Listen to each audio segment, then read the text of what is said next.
A Folha de São Paulo quer fazer você acreditar que trabalha pouco. A reportagem publicada neste fim de semana diz, em letras garrafais, brasileiros trabalham menos que a média mundial. Mais adiante, o texto da Folha diz que o Brasil não é particularmente esforçado, dando a entender, e para bom entendedor isso basta, que o brasileiro é preguiçoso. Não se iludam. Folha e outros veículos da mídia já encamparam a sua batalha feroz contra a redução da escala 6x1. Não esqueçamos que jornais e canais de televisão são, antes de tudo, empresas cuja única razão de ser é o lucro dos seus acionistas. Não tem essa de compromisso social com a informação, preocupação com o futuro do país, a garantia da pluralidade das vozes. Balela. Jornal, revista, programa de televisão, o objetivo deles é vender. E não vendem só no intervalo comercial ou nas páginas de propaganda, não. Nas entrelinhas de matérias que parecem isentas, que parecem informativas, muitos comercializam ideias. Ideias são mercadorias como quaisquer outras. Se há quem pague por elas, alguns veículos não têm nenhum pudor em vendê-las. A ideia de que o brasileiro é preguiçoso, que não trabalha o suficiente, é sempre requentada pela mídia quando algum privilégio dos ricos está em risco. Como agora, com a proposta de redução da escala de trabalho. Se pode comprometer 1/1000º dos seus lucros exorbitantes, os patrões se unem. Eles recorrem ao Supremo Tribunal Federal para legalizar a fraude da pejotização. Eles fazem lobbies junto aos parlamentares. Eles manipulam a opinião pública, divulgando matérias enviesadas, defendendo a manutenção dos privilégios e até fazendo terrorismo econômico, sugerindo que aquele direito do trabalhador vai levar o país à ruína. Foi assim quando os movimentos sociais e políticos pressionaram pelo fim da escravidão. Os senhores de escravos gritaram: o país vai à ruína. Quando proibiu-se o trabalho infantil, disseram que a economia não aguentaria. Quando estipulou-se o salário mínimo, eles ameaçaram demissão em massa. Mas seguem firmes e fortes, suas fortunas intocadas, passando de pai para filhos, assim como a exploração do trabalho, que atravessa séculos e gerações, garantindo que uns parasitas vivam como reis e a maioria trabalhe como servos até a exaustão, a doença ou a morte. Brasileiro preguiçoso é um mito que as classes dominantes espalharam para justificar sua própria indolência e continuar explorando a mão de obra, o talento, o suor e o sangue do trabalhador, que é o verdadeiro produtor de toda a riqueza que existe. Fechem as fábricas, cruzem os braços no campo, parem as máquinas e vocês verão que empresa não faz nada sem o trabalhador. Rapaz, quase que o hino da União Soviética aí, por favor, agora, no final. Por favor, Não, Vamos pôr. Quer que eu ponha? Lula! Lula! Viva Lula! Viva os trabalhadores do Brasil! E a Raquel Sherazade, que se for pensar na vida da Raquel, tem muito mais a ver com o Alckmin do que com o que ela pregou agora. Eu acho interessante, né, essa mudança dela, que já vem vindo há algum tempo, não é de agora, assim, mas ela elencou muito bem, né, todas as fases aí que passou o capitalismo aqui no Brasil e como, né, desde a escravidão, a gente tem essa sanha ali e a união, né, dos empresários e dos meios de comunicação, né, Helder? É uma mudança que ocorre há muitos anos, né, na vida de Raquel Sherazade. Eu acredito que também ela passou por situações dentro do SBT que levaram ela a refletir se a postura que ela tinha como profissional era adequada com os valores que ela foi mudando durante os últimos anos. Eu gosto de ver as pessoas mudarem, entendeu? Sim. Tudo certo que se ela tivesse continuado no bolsonarismo, a gente estaria aqui criticando, é evidente, mas a Raquel, que apresentava jornal lá na Paraíba, dos primeiros anos de SBT, é muito diferente dessa Raquel que se conscientizou, e ela já falou sobre isso, sobre essa conscientização, que é muito diferente do que ocorreu, por exemplo, com a Joyce Hasselmann, que nunca deixou de ser de direita, ela só deixou de ser bolsonarista porque foi queimada pelos filhos do Bolsonaro. Isso é uma coisa. A Cíntia Chagas também nunca deixou de ser de direita.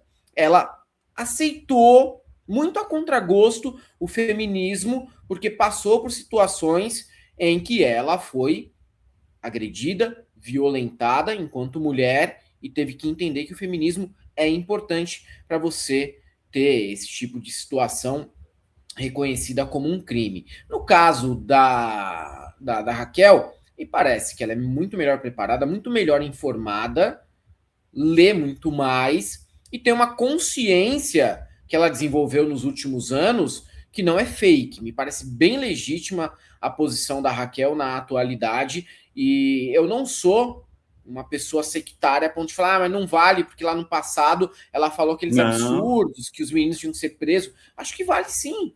Acho que vale. A gente tem que lembrar sempre que quem é o vice do Lula é o Alckmin, o cara que também era inimigo, adversário dele lá no passado, tá? Então, eu gosto de ver esse tipo de mudança quando parece legítima, né? Não quando é o oportunismo, tipo a Joyce querendo parecer que mudou, quando a gente sabe que não mudou nada. A Raquel, sim, me parece uma Cíntia mudança Chagas também.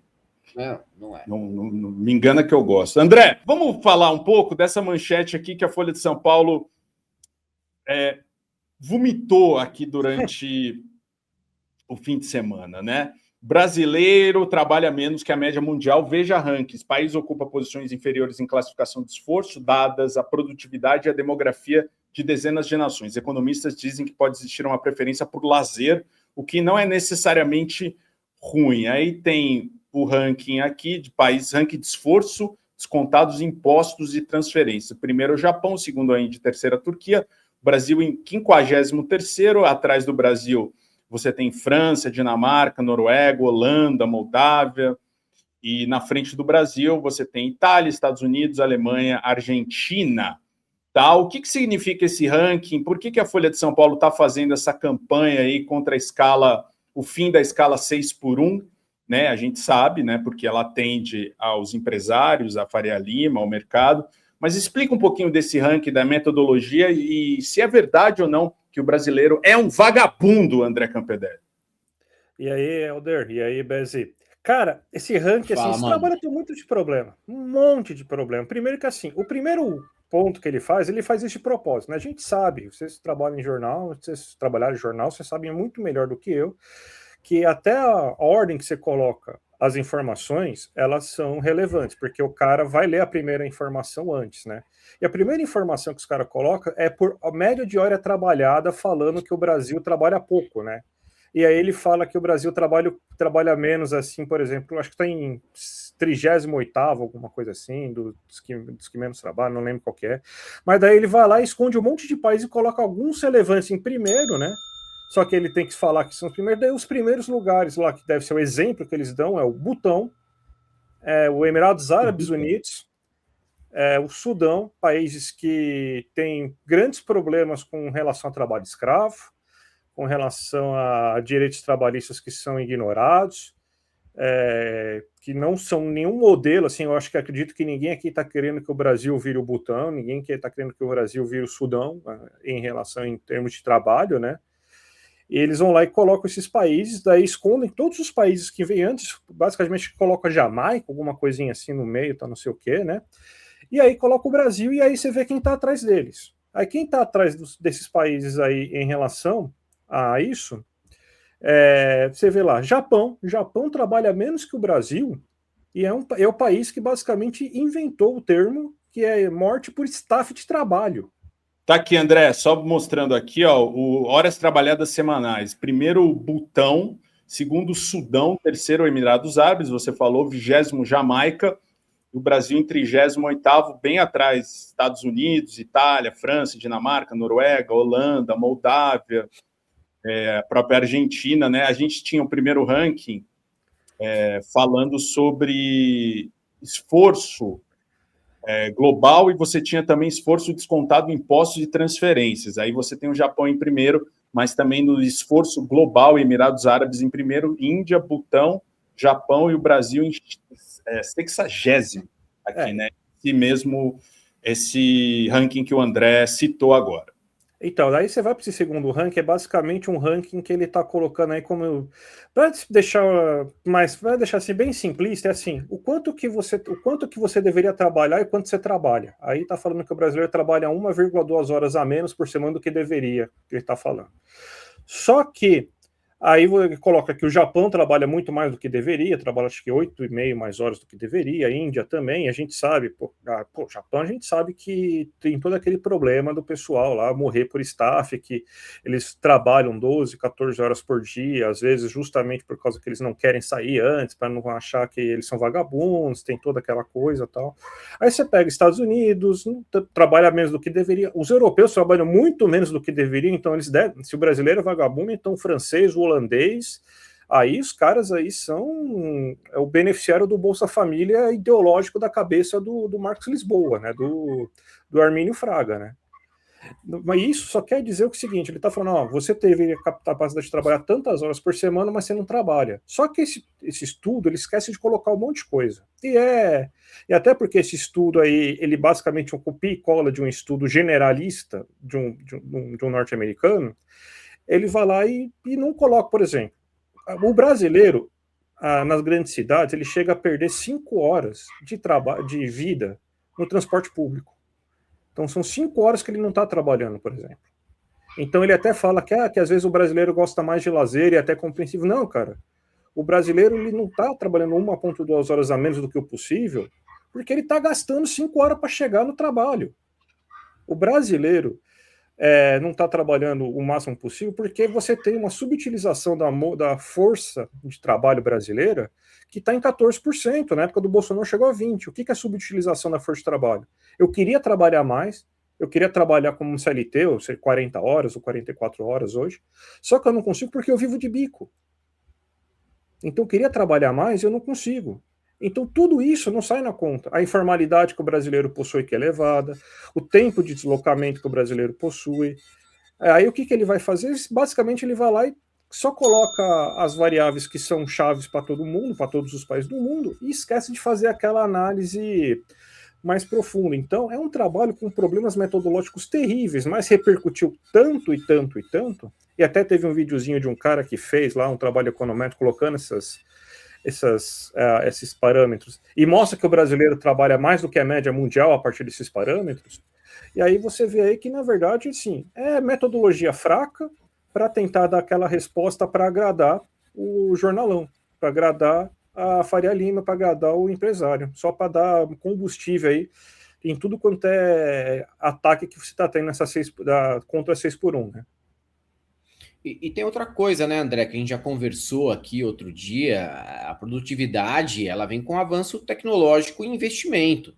Nós temos aqui um empresário que é um parasita, que prefere deixar toda a grana dele lá rendendo 15%, que é muito cômodo, ao invés de reinvestir em tecnologia que faria com que o empregado dele produzisse muito mais, às vezes até trabalhando horas a menos. Só que o cara não, ele está trabalhando num torno da década de 60, está trabalhando num computador da década de 2000, ele não vai produzir mais mesmo, e não porque ele é vagabundo, não porque ele fica de resenha falando do Palmeiras no cafezinho.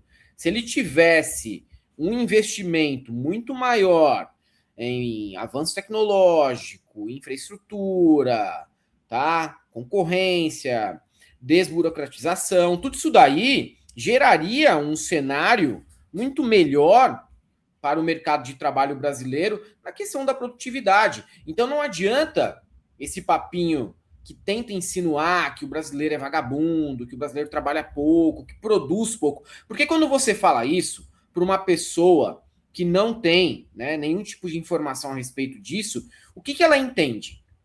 O brasileiro trabalha pouco, né, mano? Você vê lá no Japão, pô, os caras trabalham pra caralho. Se você chega no Japão, você chega na Alemanha, você chega na Itália, você chega nos Estados Unidos, em grande parte, né, desses países, é óbvio que em alguns lugares não vai ser desse jeito, mas você chega em alguns lugares lá, em algumas empresas, vai pra Volkswagen, vai na Faber-Castell. Porra, o cara vai lá, aperta o botão, coça o saco, vê notícia do Bayer Leverkusen, tá ligado? Aí vai tomar um café, dá um cagão, volta, tá produzido lá uma escala enorme. Aqui não. Aqui o cara vai lá trabalhar na fábrica de lápis de cor, ele praticamente tem que afiar um estilete e fazer a madeirinha ficar com a circunferência de um lápis, porra. Então o cara aqui, ele vai se fuder 1000 vezes mais que trabalhador de tudo quanto é lugar do mundo, tirando, evidentemente, aí esses países que são muito mais precários que o nosso, né? O Brasil, a gente pode chamar que é o melhor país da Série B, seria praticamente o Coritiba. O Brasil seria o Coritiba. Coritiba ganhou 7 vezes a Série B. O Brasil seria o Coritiba, o melhor país da Série B. Mas ainda assim, cara, muito aquém do que se produz em países da Série A. E o brasileiro tem a impressão, quando lê algo assim, que a gente é vagabundo. Que é vagabundo, que o cara fica enrolando, que o cara fica ali tomando cafezinho, jogando conversa fora, falando das mulherzinhas. Não é isso, bicho. Não é. Não tem nem estrutura para trabalhar direito, porque não tem reinvestimento. O cara prefere comprar uma Porsche Macan do ano para pegar as bonitinhas do escritório do que colocar em maquinário, por exemplo. E que se foda se o funcionário perder a mão, perder o pau, perder o nariz, a cabeça. Foda-se. Trabalha aí do jeito que der. Problema seu. Tá? Se for o caso, faz hora extra. Se for o caso, a gente abre outro turno. Tem um empresariado burro, tacanho pra caralho. Tem um estudo que eu achei muito interessante aqui, que fala, depois vocês procurem aqui, ó, você paga 44,5% mais caro para andar de Uber do que pagava há um ano. E aí a culpa é do trabalhador, né? Óbvio. O empresário sempre quer mais. O motorista não recebeu nenhum centavo a mais. Então, para onde foi o dinheiro? Aqui o Ricardo Mello traz. A Uber diz que cobra 25% de cada corrida. Mas, em 2025, pesquisadores britânicos foram checar e encontraram retenções de 40% a 50% do valor. A taxa de 25% não existe mais, que era retida pela Uber. Funciona assim, você pede uma corrida de R$30, o motorista vê na tela dele 16, faz a conta. Cadê os outros R$14? A Uber ficou com 47% da sua corrida. O algoritmo da Uber classifica cada corrida antes de oferecer para o motorista. Corrida lucrativa aparece rápido, corrida que dá prejuízo para a plataforma demora ou simplesmente não aparece. O motorista acha que está sem demanda. Tá? Em Brasília, corridas subiram 62% em um ano, em São Paulo 55%, em Recife 54%. O transporte por aplicativo foi o segundo item que mais encareceu entre 377 produtos do IPCA em 2025. Só perdeu para passagem aérea. E o motorista? O motorista de Uber roda em média 10 a 12 horas por dia, fatura de 5 a 7 mil reais, agora desconta gasolina, manutenção, seguro, IPVA, celular, dados móveis, líquido, ele ganha de 2.500 a 4 mil reais para trabalhar 60 horas por semana, sem férias, sem 13º, sem FGTS. 92% dos motoristas de aplicativo no Brasil estão endividados. E aí, o dado é de 2025, tá? Pesquisa com 1.252 motoristas em todos os estados. Em 68% dos casos, a dívida compromete gastos básicos como comida, aluguel, conta de luz. E sabe quem oferece empréstimo para esse motorista endividado? A própria Uber. A Uber tem um banco próprio no Brasil, parceria com a Digio, cartão de crédito, empréstimo pré-aprovado, tudo dentro do app. O motorista que ganha pouco pega empréstimo da plataforma que paga pouco, e a parcela é descontada direto do que ele recebe. O motorista vira cliente da empresa que já fica com metade do dinheiro dele. Tá aí, mas o brasileiro trabalha pouco, né, André? Não. Cara, essa questão da Uber, na verdade, sim, toda empresa grande tem banco aqui no Brasil, né? Toda empresa tem um banco para fazer um financiamento aí de, sei lá, de carro, de moto, de celular. Toda empresa aqui no Brasil tem um banco aí para chamar de seu aí para conseguir fazer isso. A Uber está fazendo isso também, né? Como toda empresa grande, né? Loja de departamento, né? Riachuelo, Renner, C&A, todas têm banco. Todas têm banco, né? Todas têm. E, cara, o que a Uber está fazendo é basicamente, ela tem quase um monopólio de mercado, né? Pouca gente ainda usa as outras, né? A 99 está começando a melhorar agora. Tem gente que não usa muito 99, tem gente que usa Uber pra caramba, né? Uber meio que monopolizou. E eles aumentam o preço sem muita justificativa.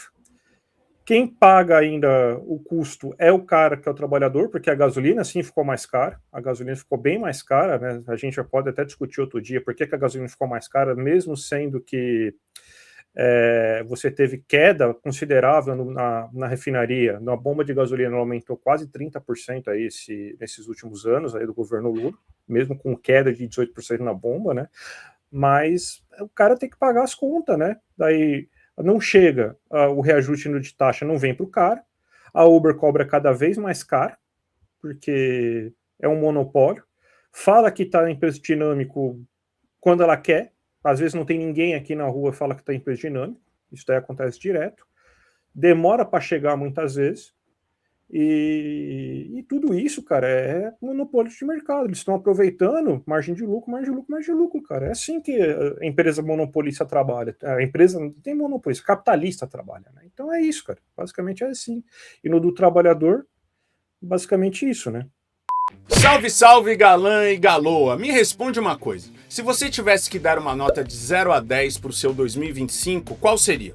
E a sua situação financeira hoje? Como é que tá? Agora pensa, de 0 a 10, o quanto você acha que consegue melhorar tudo isso? Se você respondeu mais de 5, então olha essa história da Graziele. Ela decidiu experimentar, copiou e colou o sistema novo que o Clayson disponibilizou. Em apenas 7 dias, a Grazi conseguiu fazer mais de R$ 1.200. Uma semaninha só. A Gabi também testou e acumulou mais de R$ 700 só na primeira semana. Olha, eu entendo mesmo se você tá com o pé atrás. A internet tá cheia de gente vendendo ilusão.